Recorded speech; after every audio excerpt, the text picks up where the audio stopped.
ಕೊಟ್ಟಿದ್ದೀರಿ. ಇನ್ನು ಕಡೆಯ ರಾಶಿ ಮೀನ ರಾಶಿಗೆ ಬರೋದಾದ್ರೆ 2026 ಮೀನ ರಾಶಿಯವರಿಗೆ ಹೇಗಿರುತ್ತೆ? ನೋಡಿ, ಮೀನರಾಶಿಯವರಿಗೆ ಜನ್ಮದಲ್ಲಿ ಶನಿ ಇದ್ದಾರೆ. ಜನ್ಮದಲ್ಲಿ ಶನಿ ಬಂದಾಗ ಒಂದು ರೀತಿಯಾದಂಥ ಮಂದ ವಾತಾವರಣ ಶುರುವಾಗುತ್ತೆ. ಮಂದ ವಾತಾವರಣ ಅಂತಂದಿರೇನು ಅಂತ ಅಂದರೆ ಅತಿಯಾದಂತಹ ನಿದ್ರೆ ಆವರಿಸ್ಕೊಳ್ಳುತ್ತೆ. ಓದುವಂಥ ಮಕ್ಕಳಿಗೆ ಇಂಟ್ರೆಸ್ಟ್ ಡೌನ್ ಆಗುತ್ತೆ. ಅತಿಯಾದಂತಹ ಸೋಂಬೇರಿತನ ಜಾಸ್ತಿ ಆಗುತ್ತೆ. ಸಣ್ಣ ಸಣ್ಣ ವಿಚಾರಗಳು ಕೋಪ ಜಾಸ್ತಿ ಬರುತ್ತೆ. ನೀನು ಮಲ್ಕೊಂಡೇ ಇದೆಯಾ, ಓದ್ಕೊ ಅಂತಂದರೆ ನೋಡಿ ಮಕ್ಕಳಿಗೆ ಕೋಪ ಜಾಸ್ತಿ ಮಾಡ್ಕೊಳ್ತಿರ್ತಾರೆ. ಮತ್ತು ವ್ಯವಹಾರವನ್ನು ಮಾಡುವಂಥವರಿಗೆ ಒಂದು ರೀತಿಯ ಮಧ್ಯಮವಾದಂಥ ವ್ಯವಹಾರಗಳು ನಡೆಯುತ್ತೆ. ಶನಿ ದೋಷವನ್ನು ಒಂದು ಬಿಟ್ಟರೆ ಮೀನರಾಶಿಯವರಿಗೆ 7.5 ಜನ್ಮದಲ್ಲಿ ಶನಿ ಅಂದರೆ ಎರಡನೇ ಇದರಲ್ಲಿದ್ದಾರೆ ಅವರು.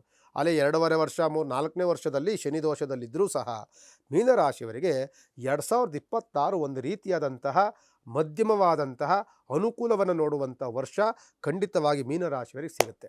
ಮೀನರಾಶಿಯವರಿಗೆ ಗುರುಬಲ ಬರುತ್ತೆ, ಜೊತೆಯಲ್ಲಿ ಶುಕ್ರನ ಯೋಗ ಫಲ ಸಿಗುತ್ತೆ, ರಾಶ್ಯಾಧಿಪತಿಯಾದಂಥ ಗುರುವಿನ ಬಲ ಸಿಗುತ್ತೆ, ಜೊತೆಯಲ್ಲಿ ಬುಧನ ಯೋಗ ಫಲ ಸಿಗುತ್ತೆ.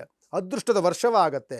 ವ್ಯವಹಾರಗಳಲ್ಲಿ ಪ್ರಗತಿಯನ್ನು ಕಾಣ್ತಿರ್ತೀರಿ. ಎಷ್ಟೋ ಸಮಸ್ಯೆಗಳಿಂದ ಕೂಡಿದಂಥದ್ದು ಸಮಸ್ಯೆಗಳಿಂದ ದೂರವಾಗುವಂಥ ಸಾಧ್ಯತೆಗಳು, ಪಿತ್ರಾರ್ಜಿತ ಸತ್ತುಗಳು ಸಿಗುವಂಥ ಸಾಧ್ಯತೆಗಳು, ಭೂಮಿಯ ಕಲಹಗಳಿಂದ ದೂರವಾಗುವಂಥ ಸಾಧ್ಯತೆಗಳು, ಮನೆ ಕಟ್ಟುವಂತಹ ಯೋಗ, ಶನಿ ದೋಷದಲ್ಲಿದ್ದರೂ ಸಹ ಮನೆ ಕಟ್ಟುವಂತಹ ಯೋಗ, ಭೂಮಿ ಖರೀದಿ ಮಾಡುವಂತಹ ಯೋಗ, ಹೊಸ ಹೊಸ ಕೆಲಸಗಳನ್ನು ಆರಂಭವನ್ನು ಮಾಡುವಂತಹ ಯೋಗ, ಉನ್ನತ ಸ್ಥಾನಕ್ಕೇರುವಂತಹ ಯೋಗ, ಮೇಲೆ ಅಧಿಕಾರಿಗಳಿಂದ ನಮ್ಮ ಹೊಗಳಿಕೆ ಪ್ರಶಂಸೆ ಮಾಡುವಂತಹ ಯೋಗ, ಬಡ್ತಿ ಸಿಗುವಂತಹ ಯೋಗ, ಇದೆಲ್ಲವೂ ಸಹ ನಿಮಗೆ ಎಷ್ಟೋ ದಿನಗಳಿಂದ ಇದ್ದಂಥ ಕನಸುಗಳು ನನಸಾಗುವಂತಹ ಯೋಗಗಳು 2026ರಲ್ಲಿ ಮೀನರಾಶಿಯವರಿಗೆ ಸಿಗುತ್ತೆ.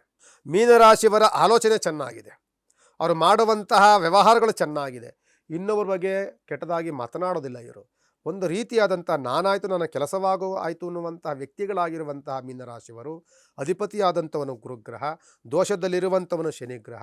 ಶನಿಗ್ರಹ ಒಂದು ದೋಷದಲ್ಲಿದ್ದಾನೆ ಅನ್ನೋದು ಬಿಟ್ಟರೆ ಮಿಕ್ಕಿದ್ದೆಲ್ಲವೂ ಅನುಕೂಲಕರವಾದಂಥ ದಿನಗಳು ದಿನೇ ದಿನೇ ಬರುತ್ತೆ. ನಾನು ಹೇಳುವಂಥದ್ದು ಒಂದೇ ಸಲ ಬದಲಾವಣೆಗಳಾಗೋದಿಲ್ಲ ಮೀನರಾಶಿಯವರಿಗೆ. ಈ ತಿಂಗಳು ಒಂದು ರೀತಿಯಲ್ಲಿದ್ದರೆ ಮುಂದಿನ ತಿಂಗಳು ಇದಕ್ಕಿಂತ ಬೆಟರ್ ಅನಿಸುತ್ತೆ, ಅದರ ತಿಂಗಳು ಅದಕ್ಕಿಂತ ಬೆಟರ್ ಆಗುತ್ತೆ. ಆದ್ದರಿಂದ ಒಂದೊಂದು ತಿಂಗಳು ಸಹ ಒಂದೊಂದು ರೀತಿಯಾದಂಥ ಬದಲಾವಣೆಗಳು ಕಾಣುವಂತಹ ವರ್ಷ ಯಾವುದಾದ್ರೂ ರಾಶಿ ಇದ್ದರೆ ಅದು ಮೀನರಾಶಿ. ಮೀನರಾಶಿ ನಾನು ಆಗಲೇ ಹೇಳಿದೆ, ಜನವರಿಯಿಂದ ಹಿಡಿದು ನೆಕ್ಸ್ಟ್ ಬರುವಂಥ ಜನವರಿವರೆಗೂ ಸಹ ನಿಮಗೆ ಒಂದಲ್ಲ ಒಂದು ಈ ರೀತಿ ಇವತ್ತೊಂದು ದಿವಸ ಇದ್ದರೆ ನಾಳೆ ತಿಂಗಳು ಇನ್ನೊಂದು ಥರ ಇರುತ್ತೆ. ಈ ತಿಂಗಳು ಸ್ವಲ್ಪ ಅನುಕೂಲವಾಗಿದ್ದರೆ ಮುಂದಿನ ತಿಂಗಳು ಭಾಳ ಅನುಕೂಲವಾಗುತ್ತೆ. ಅದರ ತಿಂಗಳು ಸ್ವಲ್ಪ ಅನುಕೂಲ ಕಡಿಮೆ ಇದ್ದರೂ ಅದರ ನೆಕ್ಸ್ಟ್ ತಿಂಗಳು ತುಂಬ ಅನುಕೂಲವಾಗುತ್ತೆ. ಇಂತಹ ದಿನಗಳನ್ನು ಕಾಣುವಂಥ ಏರುಪೇರುಗಳನ್ನು ಕಾಣುವಂಥ ವರ್ಷ 2026 ಮೀನರಾಶಿಯವರಿಗೆ. ಮೀನರಾಶಿ ಅಧಿಪತಿಯಾದಂಥವನು ಗುರುಗ್ರಹ. ಗುರುವಿನ ಉಪಾಸನೆ ಮಾಡಬೇಕು ಅಂದರೆ ನಾವು ರಾಯರ ಪ್ರಾರ್ಥನೆಗಳನ್ನು ಮಾಡ್ಕೊಳ್ಬೇಕು.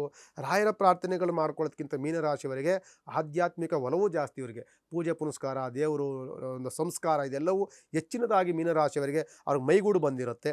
ಮಠಾಧಿಪತಿಗಳು ಯಾರಾದರೂ ಇದ್ದರೆ ಅಂಥವ್ರ ದರ್ಶನವನ್ನು ಮಾಡಿ ಅವರ ಆಶೀರ್ವಾದವನ್ನು ಪಡ್ಕೊಳ್ಳಿ. ಮಠ ಮಂದಿರಗಳಿಗೆ ಹೋಗಿ ದೇವರ ದಿಂಡ್ರು ಪ್ರಾರ್ಥನೆಗಳನ್ನು ಮಾಡ್ಕೊಳ್ಳಿ. ಸಾಧ್ಯವಾದರೆ ಮನೆಯಲ್ಲಿ ನಿಮ್ಮ ಮನೆಯಲ್ಲಿ ಯಾವುದಾದ್ರು ಒಂದು ಪೂಜೆ ಪುನಸ್ಕಾರಾದಿಗಳನ್ನು ಮಾಡ್ಕೊಳ್ಳಿ. ಇದೆಲ್ಲವೂ ಮಾಡ್ಕೊಳ್ಳೋದ್ರಿಂದ ಇನ್ನೂ ಅನುಕೂಲಕರವಾದಂಥ ದಿನಗಳು ಮೀನರಾಶಿಯವರಿಗೆ 2026ರಲ್ಲಿ ಯೋಗ ಫಲವಾಗಿ ಬರುತ್ತೆ ಅಂತ ಈ ಸಂದರ್ಭದಲ್ಲಿ